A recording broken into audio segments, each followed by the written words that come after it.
Aku sebenarnya tidak terlalu suka hutan.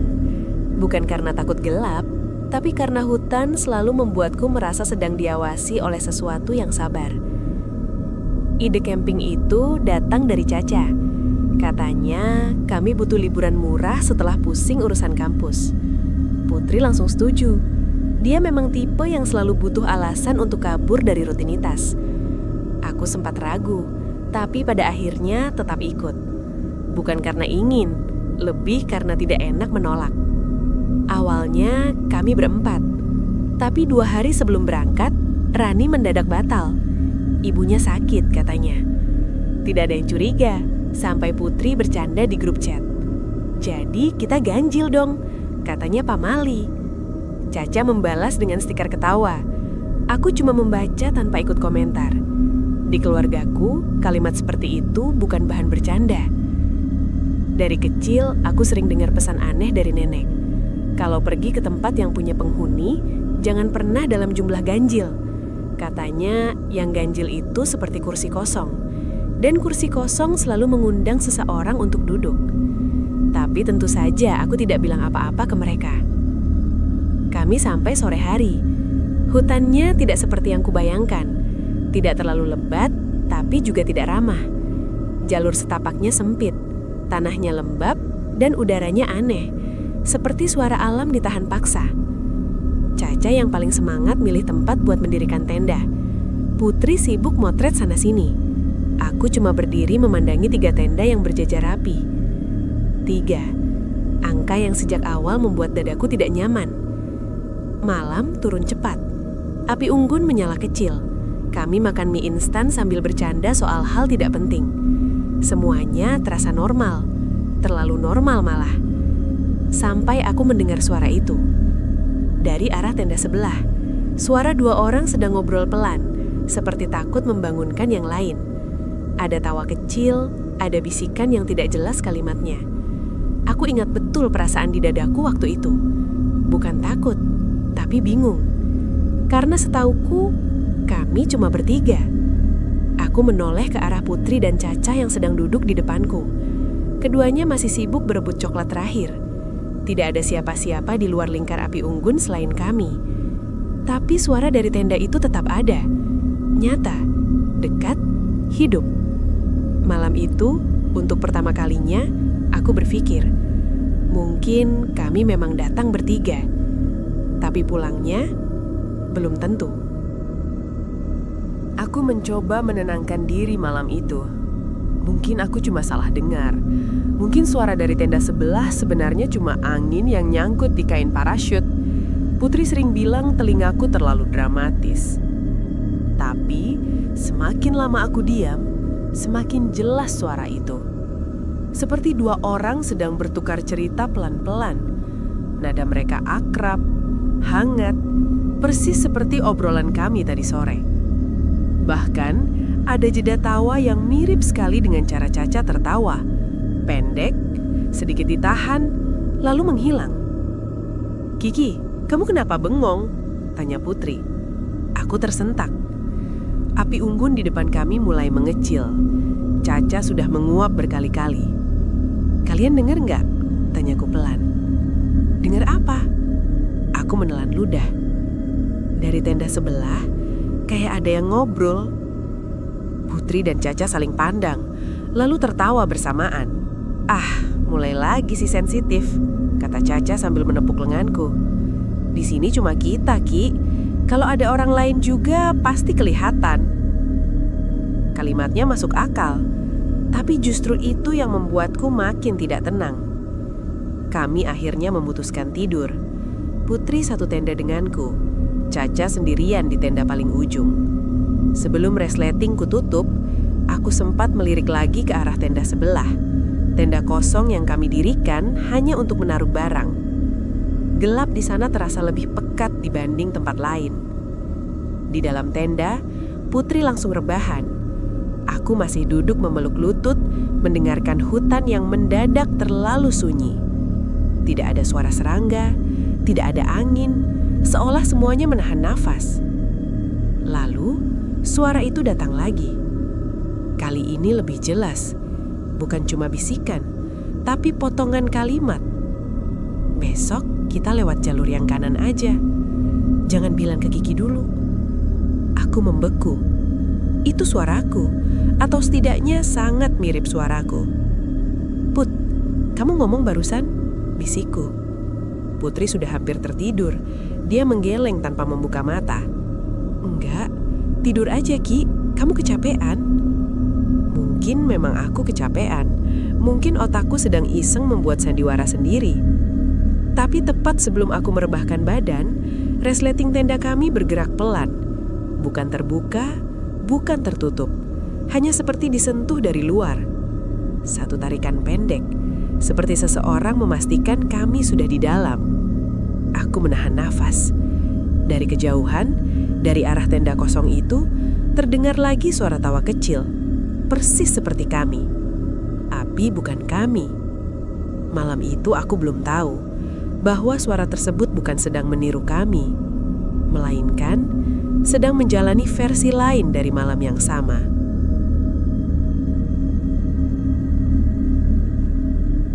Aku nyaris tidak tidur malam itu. Setiap kali mataku terpejam, suara dari tenda kosong seperti makin dekat, seolah dinding kain tipis itu bukan pemisah apapun. Putri tertidur pulas di sampingku. Nafasnya teratur, tenang, seperti tidak ada yang salah di dunia ini. Aku iri padanya, pada orang-orang yang bisa memejamkan mata tanpa membawa curiga ke dalam mimpi. Menjelang dini hari, suara itu menghilang. Bukan pelan-pelan, tapi mendadak, seperti seseorang mematikan radio. Kesunyian setelahnya justru lebih mengganggu. Pagi datang dengan cahaya pucat. Kabut tipis menggantung di antara pohon, membuat jarak terlihat lebih pendek dari seharusnya. Caca sudah bangun duluan. Dari luar tenda terdengar dia bersenandung sambil memanaskan air. Kiki mukanya kayak belum balik nyawa, godanya saat aku keluar. Aku cuma tersenyum tipis. Mataku otomatis melirik ke tenda kosong. Resletingnya tertutup rapi, sama persis seperti semalam. Tidak ada jejak siapapun. Putri keluar belakangan, rambutnya berantakan. Tidur kalian nyenyak? Aku kayak mati semalam. Caca tertawa. Aku juga, enak banget malah. Hutannya baik kali ya. Kalimat itu membuat tengkuku dingin. Aku ingin cerita soal suara tadi malam, soal resleting yang bergerak, soal percakapan yang memakai suaraku. Tapi melihat wajah mereka yang terlalu santai, ceritaku akan terdengar seperti lelucon buruk. Akhirnya aku memilih diam. Rencana hari itu sederhana. Jalan sebentar menyusuri jalur setapak, foto-foto, lalu kembali sebelum sore. Putri yang memimpin di depan, Caca di tengah, aku paling belakang. Dan disitulah aku mulai menyadari sesuatu yang aneh. Langkah kami terdengar terlalu banyak. Awalnya kukira hanya gemah, tapi semakin jauh kami berjalan, semakin jelas bahwa bunyi pijakan di tanah tidak berjumlah 3. Ada satu ritme lain, lebih pelan, lebih berat. Seperti seseorang berjalan beberapa meter di belakangku. Aku menoleh berkali-kali. Tidak ada siapapun. Ki, kamu kenapa bolak-balik nengok? Tanya Caca. Enggak apa-apa, jawabku cepat. Terlalu cepat. Di tengah jalan, kami menemukan bekas api unggun lama. Aneh, karena Putri bilang jalur ini jarang dipakai orang. Di dekatnya ada ranting disusun membentuk sesuatu. Bukan lingkaran, bukan juga tanda biasa. Bentuknya seperti angka. Angka 4. Lucu ya, kata Caca sambil memotret. Kayak ada yang lagi main tebak-tebakan. Aku tidak ikut tertawa. Di kepalaku, suara nenek tahun lalu tiba-tiba teringat jelas. Yang ganjil itu seperti kursi kosong, dan kursi kosong selalu mengundang seseorang untuk duduk. Aku memandangi Putri dan Caca yang berjalan di depanku. Hanya ada kami bertiga. Harusnya begitu. Tapi sejak pagi tadi, perasaanku berkata lain. Bahwa hutan ini sudah lama menganggap kami berempat.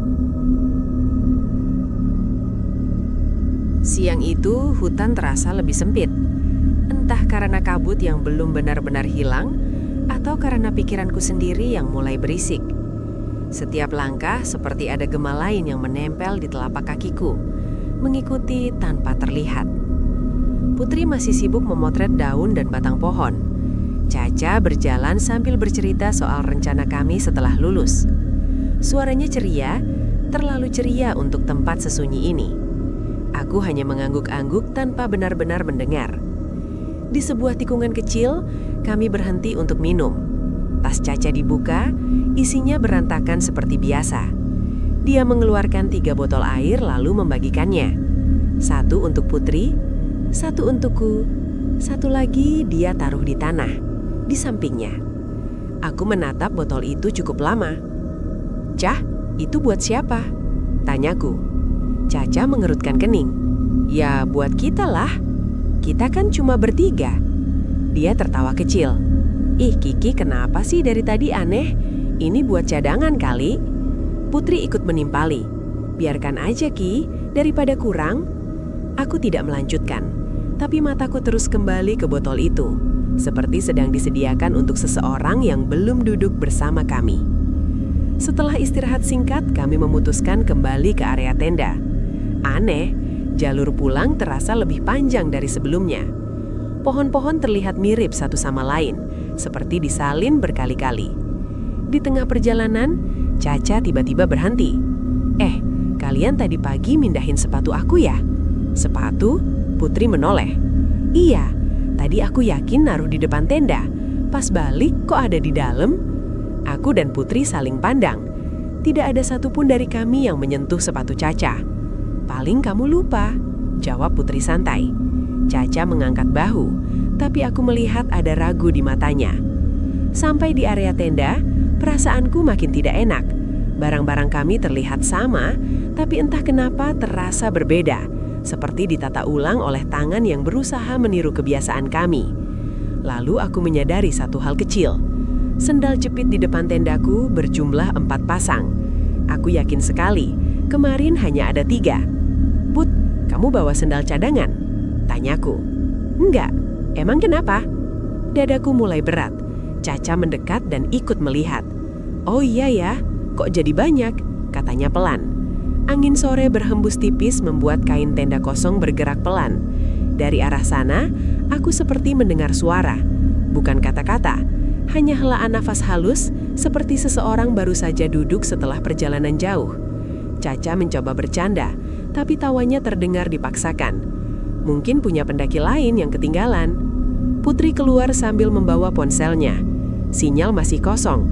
Aneh, padahal di aplikasi kemarin harusnya ada dikit. Aku tidak menjawab. Mataku masih menempel pada 4 pasang sendal itu. 3 milik kami, 1 lagi entah milik siapa. Dan di kepalaku, kalimat nenek itu kembali berputar. Hutan selalu menggenapkan yang ganjil. Sore itu pertama kalinya aku benar-benar yakin. Sejak kami menginjakkan kaki di sini, pada seseorang yang ikut pulang bersama kami ke tenda. Seseorang yang tidak pernah kami ajak. Malam kedua datang lebih cepat dari seharusnya. Langit bahkan belum benar-benar gelap, tapi suasana di sekitar tenda sudah terasa seperti lewat tengah malam. Putri mencoba menyalakan lampu kecil, sementara Caca sibuk memasak nasi instan yang aromanya harusnya bikin hangat, tapi entah kenapa malah bikin mual. Aku duduk agak menjauh, memandangi 4 pasang sendal yang masih tergeletak rapi. Tidak ada satupun dari kami yang berani menyentuh pasangan keempat. "Besok kita pulang aja ya," tiba-tiba Caca berkata pelan. Putri menoleh. "Loh, baru juga sehari." "Iya sih, cuma kok aku nggak enak badan, kayak capek banget." Aku tahu itu bukan sekedar capek. Wajah Caca pucat, matanya sering kosong menatap arah tenda sebelah. Tenda yang seharusnya hanya berisi tas-tas kami. Putri akhirnya mengangguk. "Oke, besok siang kita beres-beres." Keputusan itu harusnya melegakan, tapi justru membuat dadaku makin sesak, seperti ada sesuatu yang tidak setuju. Malam turun total. Kami makan dalam diam. Tidak ada lagi canda seperti kemarin. Hutan di sekeliling kami terlalu sunyi. Bahkan suara api unggun terdengar berlebihan, seperti satu-satunya benda hidup di dunia. Lalu, suara itu kembali. Lebih dekat, lebih jelas. Dari tenda kosong terdengar 3 orang sedang berbicara pelan, tepat seperti formasi kami sekarang. Ada suara Putri yang mengeluh soal sinyal, ada suara Caca yang minta pulang besok, dan ada suaraku sendiri yang menjawab pendek-pendek. Percakapan yang sama persis dengan yang baru saja terjadi beberapa menit lalu. Sendok di tanganku jatuh. "Kalian dengar itu kan?" bisikku. Putri menegang. Caca langsung memeluk lututnya. "Kiki, itu suara kita ya?" tanya Caca hampir menangis. Tidak ada yang menjawab. Suara dari tenda itu terus berjalan, seperti rekaman yang diputar ulang. Bahkan jeda nafasnya sama, nada lelahnya sama. Semuanya terlalu mirip untuk disebut kebetulan. Putri berdiri. Aku cek. "Jangan," kataku refleks. Tapi dia sudah melangkah. Resleting tenda kosong dibukanya cepat, seolah ingin membuktikan bahwa semua ini cuma permainan pikiran. Aku menahan nafas. Di dalam sana hanya ada tas-tas kami. Tidak ada orang, tidak ada apapun. Suara itu langsung berhenti. Putri menoleh ke arahku. Wajahnya mulai kehilangan warna. Kosong. Belum sempat dia menutup resleting, lampu di dalam tendaku tiba-tiba menyala sendiri. Kami bertiga menoleh bersamaan.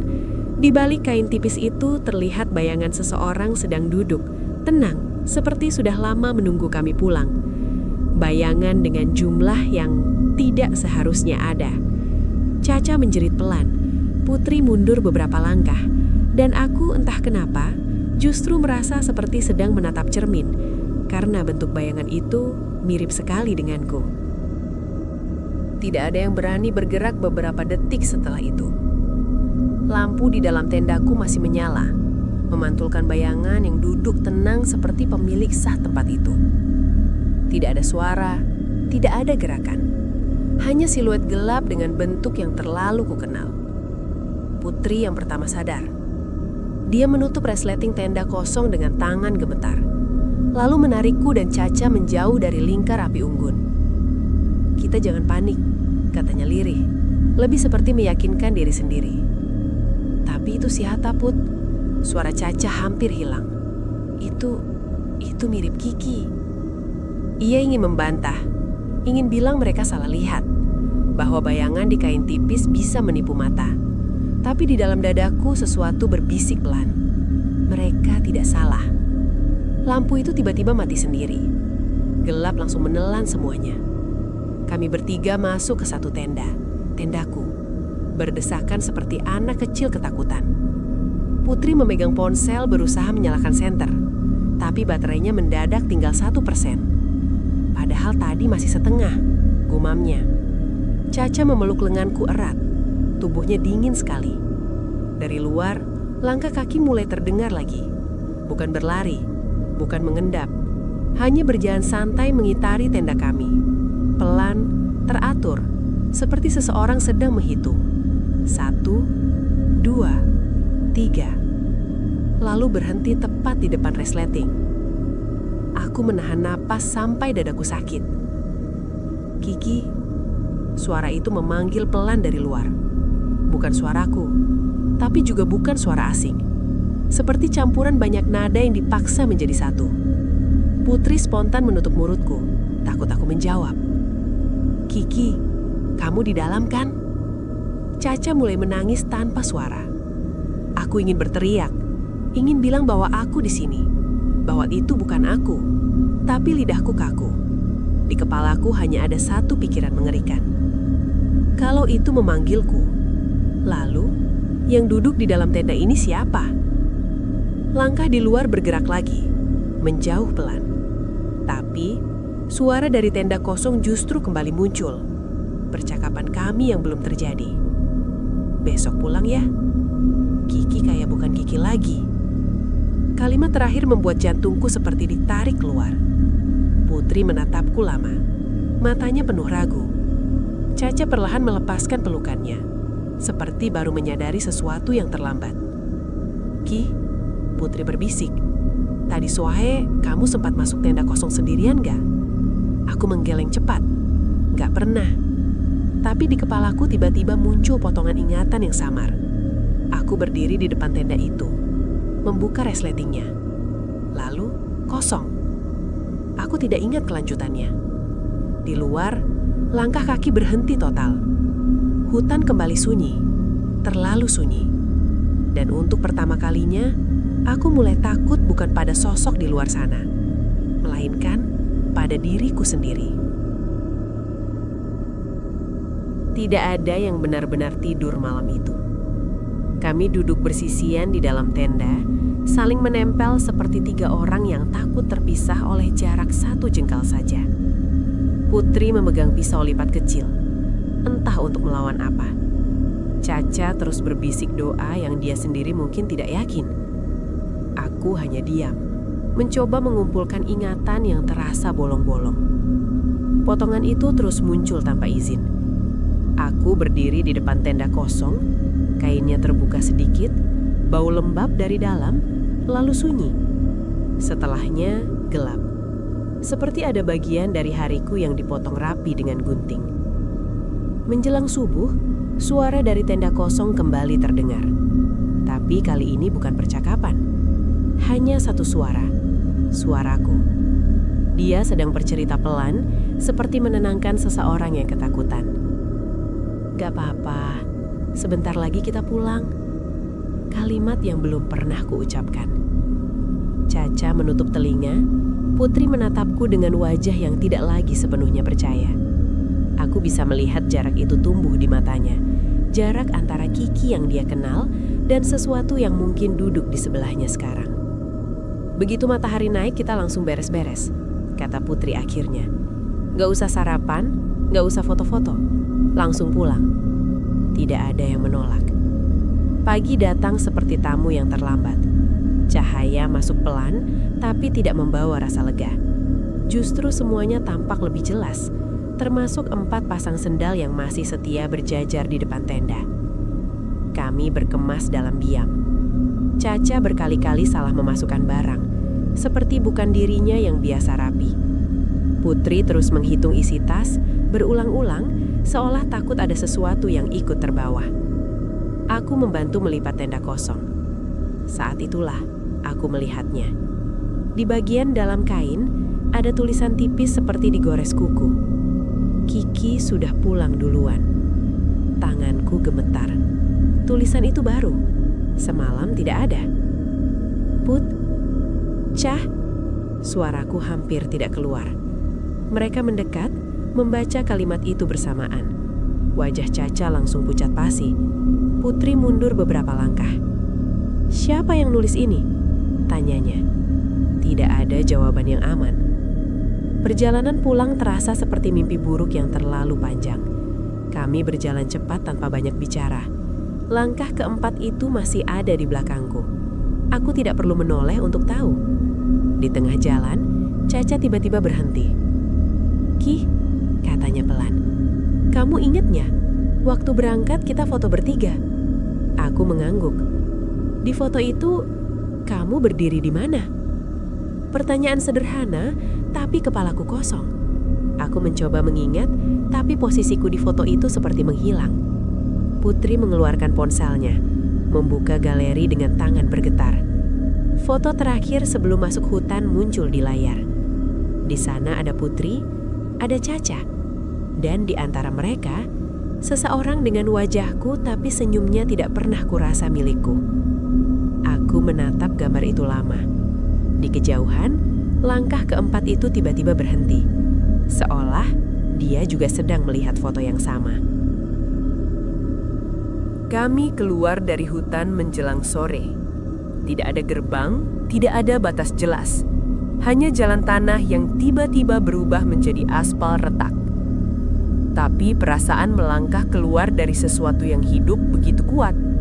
Seperti baru lolos dari mulut yang pelan menutup. Sepanjang perjalanan pulang tidak ada yang bicara. Putri duduk di sebelahku di angkot dengan tubuh kaku. Caca memilih di dekat pintu, menatap jendela tanpa berkedip. Kami seperti 3 orang asing yang kebetulan berbagi arah yang sama. Foto di ponsel Putri terus berbayang di kepalaku. Wajah itu, wajahku, tapi bukan aku. Sampai di terminal, kami berpisah tanpa pelukan, tanpa janji bertemu lagi. Hanya anggukan canggung, seperti kami takut menyentuh satu sama lain terlalu lama. Aku pulang sendirian. Rumah menyambutku dengan bau yang kukenal. Sabun ibu, kopi bapak, suara televisi tetangga. Semua terasa normal, terlalu normal. Seolah hutan itu tidak pernah terjadi. Ibu memelukku di depan pintu. "Kiki kelihatan capek banget." Aku tersenyum. Senyum yang kurasa pas, tapi entah kenapa terasa asing di wajah sendiri. Malamnya, aku mandi lama sekali, mencoba membersihkan bau tanah yang seperti menempel di kulit. Di cermin kamar mandi, pantulan wajahku terlihat wajar. Mata, hidung, bibir, semua di tempat yang benar. Tapi ada sesuatu yang tidak bisa kujelaskan. Caraku berkedip terasa berbeda. Cara napasku naik turun tidak seperti biasanya. Saat hendak tidur, ponselku berbunyi. Pesan dari Putri. "Ki, kamu udah di rumah kan?" Aku mengetik cepat. "Udah, aman." Titik 3 muncul lama sekali. Lalu pesannya datang lagi. "Tadi aku sama Caca ketemu buat balikin barang yang ketukar.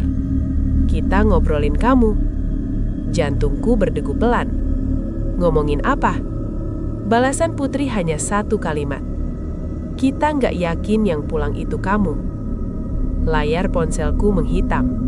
Di luar jendela angin malam lewat seperti bisikan lama. Sejak hari itu, hidupku berjalan seperti biasa. Aku kuliah lagi, tertawa lagi. Bahkan sesekali masih bercermin dan meyakinkan diri. Aku, Kiki. Tapi ada hal-hal kecil yang tidak bisa kujelaskan. Aku sering lupa kebiasaan lamaku sendiri. Aku tidak lagi suka makanan favoritku. Dan kadang saat sendirian, aku mendengar langkah keempat berjalan di belakangku. Bukan di hutan, tapi di dalam rumah. Mungkin aku memang pulang. Atau mungkin yang pulang hanyalah seseorang yang sangat pandai berpura-pura menjadi Kiki. Dan Kiki yang asli mungkin masih duduk tenang di dalam tenda kosong itu, menunggu rombongan ganjil berikutnya datang.